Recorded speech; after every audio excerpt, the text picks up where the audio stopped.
வணக்கம். ஆன்மா சுகமாக இருக்கட்டும், ஒளிரட்டும், மலரட்டும். சுகமாக இருங்கள். மனநிலை பாதிக்கப்பட்டவர்களுக்கு பணத்தினுடைய அருமை தெரியாது. அது பெரிய ஒரு நிலை. நடந்தது, கண்கூடாக பார்த்த விஷயம். ரொம்ப கஷ்டமாக இருந்தது மனதுக்கு. இப்படிப்பட்டவர்களுக்கு உணவு தான் கொடுக்க வேண்டிய பணத்தை கொடுக்கக்கூடாது. ஏன்னா அவர்களுக்கு பணத்தினுடைய மதிப்பீடு தெரியாது. ஒரு நிகழ்வு நடந்தது, யாருக்கு இழப்பு என்றால் நம்ம நாட்டுக்கு இழப்பு. அந்த பணத்தினுடைய நிலையில் என்ன பண்ணுறாங்கன்னா, ஒருவர் பீகாரி வடநாட்டுக்காரர், இன்னொருவர் நம்ம தமிழ்நாட்டு லோக்கலால், அவரும் மனநிலை பாதிக்கப்பட்ட நிலை, இவரும் பாதிக்கப்பட்டவர். என்ன பண்ணுறாரு, அவருக்கு இவர் சோப்பில் இருந்த ரூபாயை எடுத்து கொடுத்துக்கிட்டே இருக்கிறார். எல்லா ரூபாயும் ஏன்னா எனி டைமும் தண்ணிக்கு இருக்க தண்ணியில் உட்கார்ந்து குளிக்கக்கூடியவர் இந்த பீகாரி. எனி டைமே ஈரமாக இருப்பார். என்ன பண்ணுறாரு, ரூபாய் எடுக்கிறாரு, எல்லாமே அமர்ந்திருக்கு.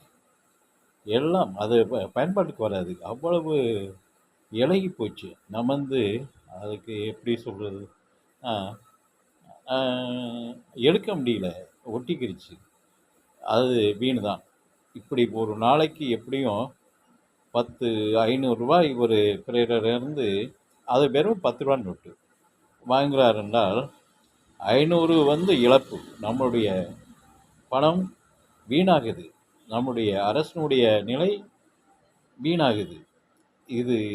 அது பயன்பாட்டுக்கு வராது. தினமும் 500 இவர் மூலமாக 500 1000 இவர் மூலமாக வீணாகி கொண்டே இருக்கிறது. இதுக்கு காரணம் நாம் தான். நாம் அவர்களுக்கு உணவு தான் வழங்க வேண்டுமுடிய பணத்தை கையில் கொடுத்தா பணத்தினுடைய மதிப்பீடு இந்த மனநிலை பாதிக்கப்பட்டவருக்கு சில பேருக்கு தெரியாது. சில பேர் இடுக்கி நல்லா வச்சுக்கிடுவாங்க. சில பேர் ரொம்ப முதிர்ந்த பாதிப்புக்குள்ளவர்களுக்கு எதுவுமே தெரியாது. அது பணத்தினுடைய மதிப்பும் தெரியாது, ஒன்றும் தெரியாது. அவர் வாட்டுக்குள்ளே இருப்பாங்க, வீணாக்குவாங்க. அதனால் இந்த உணவு வழங்குங்கள்.